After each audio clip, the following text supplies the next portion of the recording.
말씀입니다. 오늘로서 팔복을 끝내도록 하겠습니다. 함께 읽겠습니다. 나로 말미암아 너희를 욕하고 박해하고 거짓으로 너희를 거슬러 모든 악한 말을 할 때에는 너희에게 복이 있나니 기뻐하고 즐거워하라. 하늘에서 너희의 상이 큼이라. 너희 전에 있던 선지자들도 이같이 박해하였느니라. 아멘. 오늘은 의를 위한 박해에 대한 말씀을 좀 더 구체적으로 살펴보겠습니다. 의를 위해서 박해를 받는다, 핍박받는다 하는 것은 도덕적으로 선한 일, 정의로운 일을 했는데 박해를 받는다, 이런 의미는 단지 이런 의미만은 아닙니다. 좋은 일 하면은 칭찬 듣지 박해받지 않습니다. 그런데 의를 위해서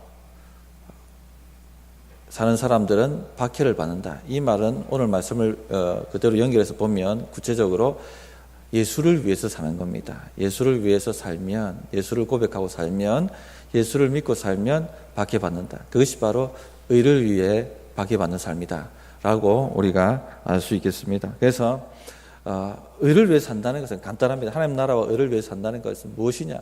예수님 따라 사는 겁니다. 예수님 고백하고, 예수님 의지하고, 예수님 찬양하고, 그렇게 따라 사는 것, 그리고 예수님 증거하고, 이게 바로 하나님 나라와 의를 위해 사는 겁니다. 간단하게 얘기하면. 그러면 박해받는다, 그러면 욕을 당한다 하는 것이 성경이 가르쳐 주고 있는 내용입니다. 이럴 때 어떻게 반응해야 하는가 하는 것이 바로 오늘 말씀입니다. 우리 성도님들 어떻게 반응해야 되겠습니까? 오늘 말씀 비춰보면 기뻐하고 즐거워하라. 왜 그렇습니까? 하늘의 상이 큼이라. 너희가 복되도다. 이 말씀 때문에 우리가 이런 일을 당하면은 기뻐하고 즐거워해야 한다 하는 것입니다. 먼저 이제 좀 살펴보겠는데, 예수님 때문에 욕 들어 먹을 때 복이 있습니다. 예수님 때문에 욕 안 들어 먹으면 복이 없습니다. 예수님 때문에 욕을 들어 먹으면 복이 있다, 이렇게 생각하시면 됩니다. 내가 예수님 고백했는데 누가 나한테 욕하면 아이고 하나님 감사합니다, 복 받았습니다, 이렇게 하시라는 얘기입니다.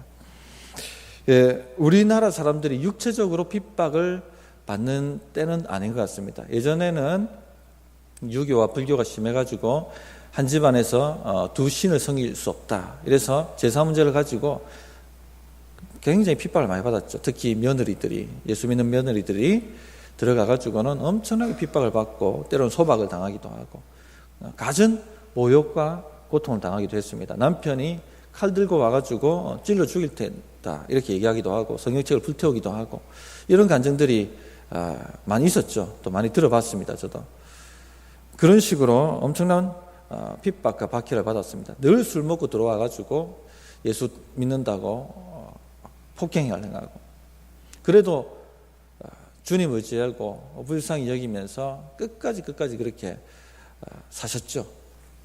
그러나 오늘날에는 그런 일은 없는 것 같습니다. 그런데 제가 군대 다닐 때만 해도 종교 행사 간다고 나서면은 선임들이 환전했네, 환전했어 하면서 군 앞발로 차고 종교 행사를 가지 못하도록 했습니다. 지금은 아마 그렇지 않을 겁니다. 인권이 너무나 강조되고 있기 때문에. 그런데 불과 한 30년 전만 해도 그런 일들이 일어났었습니다. 그런데 왜 이렇게 싫어할까요? 피해준 것도 없고 그들을 욕한 것도 없고 아무것도 해준 것도 없는데도 불구하고 그냥 예수 고백했다는 이유만으로 싫어합니다. 왜냐하면 지난주에도 얘기했지만 예수님은 빛이시기 때문에 우리 안에 예수님이 거하시면 예수님이 드러나게 되어 있습니다. 그래서 그게 싫은 겁니다. 죄인들은 예수님이 싫습니다. 죄인들은 하나님이 싫습니다. 하나님을 보여주고 하나님을 말하는 사람도 싫습니다. 그렇기 때문에 핍박을 하는 것입니다. 예수님도 친히 말씀하셨죠. 종이 주인보다 높지 못하리라. 나를 핍박하였다면 너희도 핍박을 받을 것이다, 이렇게 말씀하셨습니다. 그런데 오늘날에는 이런 육체적 핍박보다는 말로 오는 핍박이 좀 있습니다. 욕을 들어먹든지 아니면 모함을 당한다든지 이런 일들이 일어납니다. 나로 말미암아 너희를 욕하고 박해하고 거짓으로 너희를 거슬러 모든 악한 말을 할 때에, 이렇게 말씀하셨죠. 먼저 주목해야 될 부분이 나로 말미암아, 예수님 때문에 당하는 욕들은 먹음, 박해가 있다는 얘기입니다. 예수 믿는 사람들은 영이 거듭났습니다. 예수 믿지 않은 사람들은 영이 죽었습니다. 우리가 물고기 잡아가지고 죽은 물고기는 아무리 찔러도 반응하지 않습니다. 영이 죽은 사람은 하나님이 뭐라고 말씀하셔도 반응하지 않습니다. 하나님을 예배하지도 않고 찾지도 않습니다. 영이 죽어 있는 겁니다. 근데 영이 살아있는 사람은 하나님 말씀하면 반응합니다. 찬양하면 반응합니다. 예배하면 반응합니다. 영이 살아있는 것입니다. 우리가 원래는 죽었던 사람인데 예수의 피로 말미암아 영이 살아나게 되었습니다. 그런데 우리도 과거에는 죽었던 사람들입니다. 과거에 죽었던 사람들이 살아갔던 열매는 뭡니까? 사망의 열매입니다. 하나님을 향해서 죽은 사람은 사망의 열매를 맺습니다. 그래서 늘 우한 질고가 끊이지 않았고, 예수 믿지 않는 사람들 한번 보십시오. 조상대로 내려오는 우한 질고가 은근히 많아요. 한번 잘못되면은 완전히 역으로 망가집니다. 문제에 꼬이고 스트레스와 극심한 두려움과 노이로제와 이런 것 때문에 감당하지 못하는 고통을 당합니다. 그러나 예수님 만나고 나면 이제 영이 깨끗해지죠. 그리고 영이 살아나고 주님의 은혜가 임하니까 놀랍게 변화됩니다.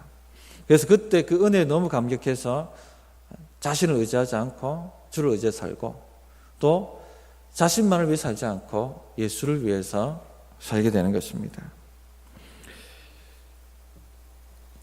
우리가 이런 존재가 되었다는 것을 입술로 고백하고 선포하고 감사하고 찬양하셔야 됩니다. 이 존재를 드러내셔야 되는 겁니다. 늘 입에서 이게 나와야 됩니다. 사람들하고 대화할 때도 하나님을 찬양합니다. 감사합니다. 이것이 주의 은혜입니다. 나는 주를 위해서 삽니다. 이런 고백들이 막 나와야 됩니다. 찬양하고 나와야 되고, 그냥 모였을 때뿐만 아니라 혼자 있을 때에도 이런 것이 나와야 됩니다. 이것이 바로 영이 살아있는 사람들의 모습입니다. 그렇게 이런 삶을 살아가게 되면 항상 사람들 눈에는 이상한 사람으로 보입니다. 그리고 싫어요, 이런 것들이. 그래서 미워합니다. 욕을 합니다. 닥달도 하고. 절대 두려워하지 말라고 주님이 말씀하셨죠. 로마서 8장 36절 37절을 보면 기록된 바, 우리가 종일 주를 위하여 죽임을 당하게 되며 도살당할 양같이 여김을 받았나이다 함과 같으니라. 이런 고백을 하고 살면 이런 고난이 온다는 겁니다. 그러나 이 모든 일에 우리를 사랑하시는 이로 말미암아 우리가 넉넉히 이기느니라. 그렇게 말씀하셨습니다. 예수님 때문에 욕을 들어 먹을 때에 복이 있기 때문에 오히려 기뻐하고 즐거워하라, 이렇게 말씀하셨습니다. 하늘에 상이 있다고 말씀하셨습니다. 하늘에 상이 있다. 이것을 우리가 믿음의 눈으로 볼 수 있어야 되겠습니다. 한 번은 현대 중공업 자동차였던 것 같습니다. 현대 자동차 부장하시던 분이 울산 광역 새생명 운동이라는 것이 있었습니다. 원래 CCC에서 새생명 운동을 했지 않습니까? 사인해 가지고 밖에 나가가지고 6주 동안 훈련받아서 사람들 전도하는 프로그램을 했거든요. 울산이 복음화됐던 가장 큰 요인 중에 하나가 이 새생명 운동 때문입니다. 울산교회가 한 2,500에서 3,000명 모이거든요. 그 울산교회가 부흥하게 된 원동력이 광역 새생명 운동이었습니다. 그 CCC가 들어와가지고 교회를 섬겼어요. CCC가 했던 것이 바로 이 사형리 가지고 복음 전한 거였지 않습니까? 울산 전역을 갖다가 사형리로 복음을 전하고 난 다음에 한 날을 잡아서 교회에서 집회를 하고, 그리고 구원 초청하고 나머지를 양육하고, 그런 식으로 해가지고 부흥이 됐었습니다. 그래서 전 교회들이 연합해가지고 울산 성시아를 위해서 광역 새생명이라는 단체를 만들고 그 각 교회가 이제 그 훈련을 했더랬습니다. 그게 한 12년 전의 얘기입니다. 그런데 그때에 그 현대자동차 부장 하시는 분이 이 훈련을 받고 싶어서 들어오셨어요. 그리고 전도를 나갔는데, 이제 훈련 받고 난 다음에 전도 실습을 나가지 않습니까? 전도를 나갔는데 이제 나갔다가 들어오면은 어떤 결과가 있었는지 보고하고 또 나눈 시간이 있는데 이분이 안 오신 거예요. 추적 해가지고 이 왜 안 오시나 했더니 완전히 이분이 뒤집어진 겁니다. 전도로 나갔는데 한 자매한테, 아주 젊은 자매한테 이 복음 사역일을 전해주려고 이렇게 나갔는데 외파는 취급하듯이 모욕을 준 거예요. 여기에 너무 이분이 마음이 상한 겁니다. 내가 왜 이런 대접을 받아야 되느냐. 우리 회사 말단 직원밖에 안 되는 이 어린 아가씨한테 사회적 지위를 보나 또 경제적 지위를 보나 나한테 비교도 안 되는 이 아이한테 내가 어떻게 이런 모욕을 당할 수가 있느냐 하면서 교회 안 나온다고 나가버렸습니다. 질문하겠습니다. 이 사람 예수 믿는 사람 같습니까? 아닌 것 같습니까? 결국 이분 교회 떠났습니다. 엉망이 돼서 삶이 가정 파괴되고 나중에 들어보니까 이런 경우 종종 볼 수 있습니다. 특히 전도 훈련을 시키면은 한 번은 아이들 단기 선교 간다고 청소년 아이들 모아놓고 전도 훈련을 시켰습니다. 2명씩 짝을 지어가지고 나가서 시시시가 하는 것처럼 복음을 전하고 오라고. 그런데 한 녀석이 이제 돌아와야 되는데 목사님 누구누구가 집으로 바로 갔어요. 추적해서 알아봤더니 또 욕을 태바가지 집어먹은 거예요. 우리가 복음 전한다고 가면은 예수 예자만 꺼내도 욕하고 쌍욕하고 그래도 달라드는 사람이 있습니다. 뭐 잘못한 것도 없어요. 조그만 어린아이들이 한 고등학생 되는 아이들이 중학생 되는 아이들이 아주머니 제가 사연이 좀 읽어주려고 하는데 좀 들어주시려는데 막 쌍욕이 나가버린 거예요. 아이가 너무 상처받아가지고 내가 왜 이런 욕 들어먹고 살아야 되냐고. 교회 왔더니 욕 들어먹는다고. 교회 안 나가겠다고. 그래서 뛰쳐나갔던 적이 있습니다. 엄마는 데려다 놔으면 시당 더 들어갈 것 같아가지고 전도 프로그램 하는 단기 선교회에 집어넣었는데 애가 오히려 더 마음이 상해가지고 뛰쳐나가 버린 겁니다. 그런데 이 아이가 진짜 예수를 아는 아이일까요? 모르는 아이일까요? 예수를 모르는 아이입니다.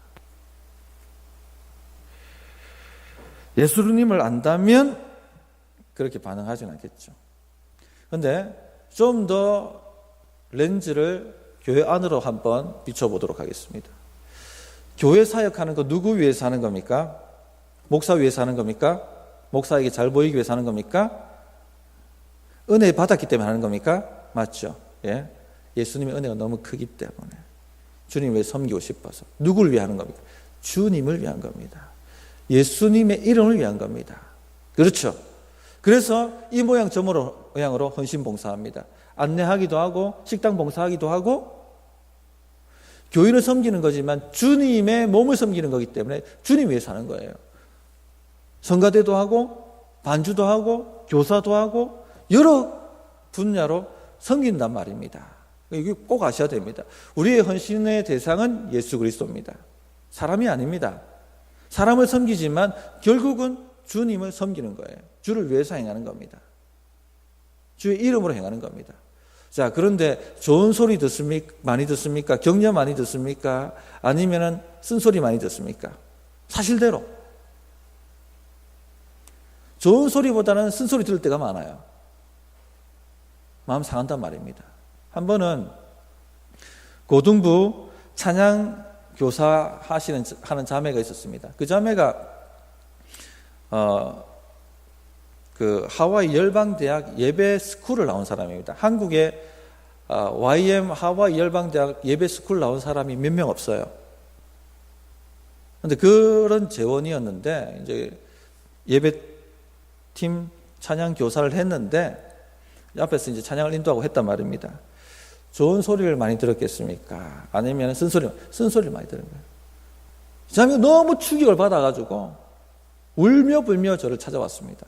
목사님 나 못하겠어요.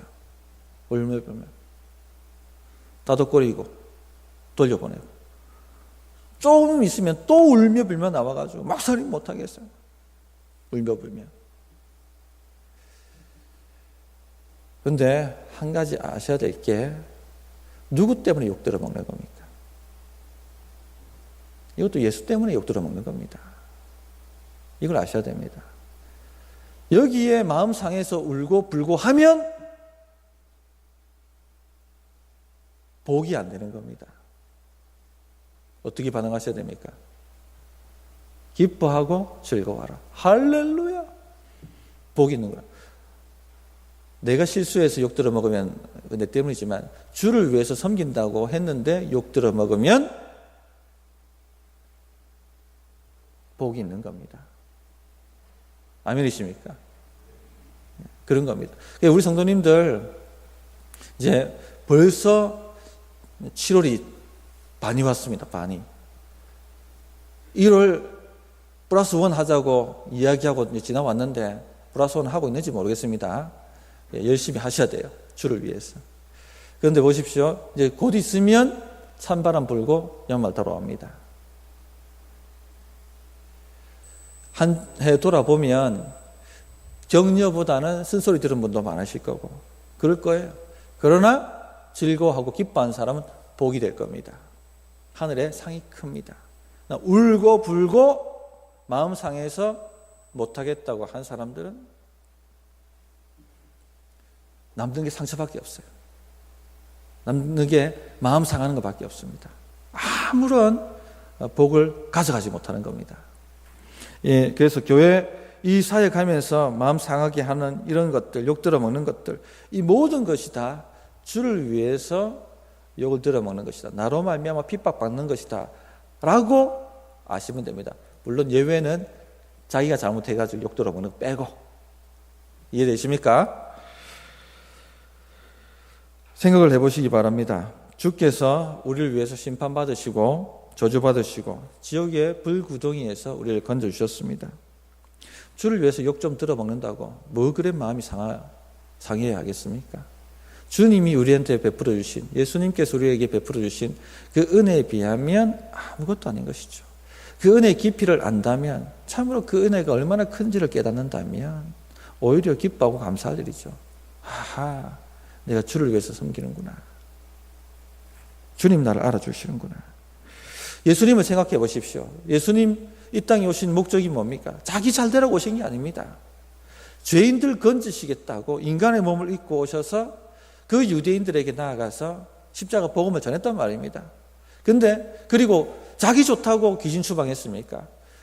귀신에 들려가지고 고통하고 힘들어하고 아파하는 사람들 건져주고 구원하기 위해서 그 없는 시간 쪼개가, 그 바쁜 시간 쪼개서 기도해주고 축기해주고 떠나가게 만들었단 말입니다. 그러면 칭찬을 드려야 되지 않습니까? 그런데 바리새인과 서기관들이 뭐라고 얘기했습니까? 바알세부를 힘입어 귀신을 쫓아내는 것이다. 한마디로 무당짓거리 한 것이다. 라고 비판을 했던 것입니다. 우리가 교회를 하다가 이런 소리 들으면 어떻게 되겠습니까? 머리 싸매고 들어앉아가지고 어떻게 이걸 갖다가 죽여버릴까? 고민하지 않았겠습니까? 그런데 예수님은요, 한 번도 그것 때문에 머리 싸매며 끙끙하며 밤을 샌 적이 없으세요. 오히려 불쌍히 여기면서 기도하셨습니다. 우리가 주님보다 높은 사람들이 아닙니다. 주님 따라가는 제자들입니다. 주님도 우리 위해서 이런 고초를 당하셨다면 우리도 주를 위해서 욕 들어 먹는 것은 충분히 감수할 수 있어야 되는 것입니다. 우리가 욕 들어 먹을 때 참으로 우리가 주님의 제자구나 하는 것을 발견하셔야 되는 겁니다. 기뻐하고 즐거워해야 될 이유가 상이 있다는 겁니다. 상이 뭐냐? 우리가 하나님의 자녀 되었구나. 정말로 생명책에 이름이 기록되었구나 하는 것을 그 욕을 통해서 알기 때문에 그래서 기뻐하라는 얘기입니다. 또 천국이 우리 것이구나 하는 것을 보여주시는 것이기 때문에 기뻐하라고 할 수 있겠습니다. 고린도후서 4장 17절 18절에 보면 이렇게 말씀하십니다. 우리가 잠시 받는 환난에 경한 것이 지극히 크고 영원한 영광에 중한 것을 우리에게 이루게 함이니 우리가 주목하는 것은 보이는 것이 아니요 보이지 않는 것이니 보이는 것은 잠깐이요 보이지 않는 것은 영원함이라. 하늘에 대한 상, 거기에 대한 기대와 그것에 대한 믿음이 우리가 헌신하는 동력입니다. 이 믿음이 없다면 신자는 세상과 똑같습니다. 이 세상이 전부니까. 오는 세상이 없다면 이 세상이 전부니까. 그러니까 욕 들어 먹으면 견딜 수가 없는 겁니다. 이 세상이 전부인데. 아무리 이 땅에서 대단한 위세를 떨치고 서울대를 1등으로 졸업하고 엄청난 대기업에 들어가고 연봉이 수억 원이 되고 판검사가 되고 빌딩이 여러 채고 그런들 아무 소용없습니다. 오는 세상이 없으면. 이 땅에서 나사로처럼 산다 할지라도 예수님 믿고 예수님 고백하고 예수님 대로 욕 들어먹는 사람은 하늘 기업이 오고 있습니다. 영원한 하늘 기업이 옵니다. 이 땅에서 가장 허접하게 살았던 예수의 제자도 천국에는요 엄청난 하나님 나라의 기업을 받은 사람이 될 것입니다. 이 땅에서 가장 실패한 사람도 천국에서는 예수 믿는 사람은 가장 성공한 사람이 될 것입니다. 세상에 역전이 일어나게 되어 있습니다. 최종적인 반전이 오고 있는 것입니다. 이것을 믿는다면 주를 위해서 이 땅에서 욕 들어먹고 헌신하는 것 오히려 기뻐하고 즐거워해야 될 일인 것입니다. 모세는 바로의 아들이었습니다. 그러나 그것을 헌신작처럼 버렸죠. 히브리서에 뭐라고 되어 있습니까? 바로 아들의 영광보다 오는 하나님 나라의 영광을 바라보았기 때문에 버렸다고 얘기합니다. 이것을 볼 수 있는 사람이 믿음을 가진 사람입니다. 참 신자입니다. 아무나 주여 주여 한다고 천국 들어가는 것이 아닙니다. 아무나 하늘 상을 받는 것이 아닙니다. 이 땅에서 부귀영화가 하나님 나라의 돌조각보다 못하다는 것을 진실로 믿고 아는 사람이 그 사람이 참 신자입니다. 하나님 나라 기업을 받은 사람입니다. 그런 사람은 이 땅에서 주를 위해서 욕 들어 먹습니다. 그래서 히브리서 11장에 보면 이 믿음의 선배들의 얘기가 다 나오죠. 영원한 도성을 바라보며 이 땅에선 나그네로 살았다 라고 말씀하고 있습니다. 우리 성도님들이 이 믿음을 가지고 사셔야겠습니다. 그래야지 믿음이 강해집니다. 세상에서 왔다 갔다 환경에 따라 왔다 갔다 하는 인생이 아니라 견고한 인생이 됩니다. 두려워하지 않는, 아무것도 두려워하지 않는 인생이 되는 것입니다. 죽음 앞에서도 두려워하지 않는 인생이 되는 것이죠. 그래서 위의 것을 생각하고 땅의 것을 생각하지 않는 그런 마음을 가지시기 바랍니다. 주님이 우리에게 베풀어 주신 은혜가 비할 수 없을 만큼 큽니다. 그래서 오늘 팔복에 대한 것을 이렇게 다 이야기를 나누었습니다. 기억하실 것은요, 우리가 예수의 피로 거듭난 존재다 하는 것 아시기 바랍니다. 그래서 세상과 다르게 생각할 수밖에 없고 세상과 다르게 살아갈 수밖에 없습니다. 예수님을 진실로 믿고 그 예수님의 은혜를 진실로 고백하고 감사하며 경배하며 찬양하고 하는 것을 매 순간 잊지 말고 입술로 고백하여 행하시기 바랍니다. 그렇게 되면 팔복에서 말한 그 모든 특성들이 우리 안에 드러나게 될 것입니다. 그리고 정말 걱정, 근심, 염려가 없는 복된 삶, 행복한 삶 살아가게 될 것입니다. 그리고 때마다 시마다 주님이 우리의 모든 필요들을 채워주시며 아버지 노릇해 주시는 것, 왕 노릇해 주시는 것을 체험하게 될 것입니다. 이게 체험되면 체험될수록 이제 믿음이 더 커지는 거예요. 더 담대해지게 되는 겁니다. 할렐루야! 그래서 그런 복이 있기 바랍니다. 찬양 한 곡 하고 기도하도록 하겠습니다.